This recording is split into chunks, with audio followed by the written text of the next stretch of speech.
माफ करना, तुम्हें हर बात बताना जरूरी नहीं है बिल्कुल भी, और मेरी कोई मजबूरी नहीं है। ना तुम बाप हो और ना ही शौहर हो मेरे। बेटी, तुमने तो इससे रिश्ता खत्म कर लिया था ना? कहीं तुम...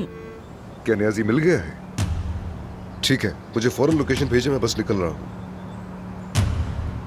तुम्हारा ठिकाना जान चुके हैं वो, किसी भी वक्त तुम तक पहुंच जाएंगे। मुझे क्यों ढूंढ रहे हैं?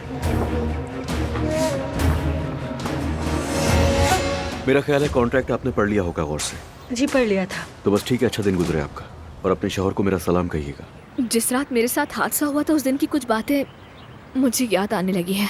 सालों पहले गाड़ी के हादसे की वजह से मेरी माँ मर गई थी, और उसी दिन आपका उनसे झगड़ा भी हुआ था, और ये गाड़ी वाला हादसा जमरुद के साथ भी हुआ था। ज्यादा सख्त मत बनो तुम, उससे दूर ना करो।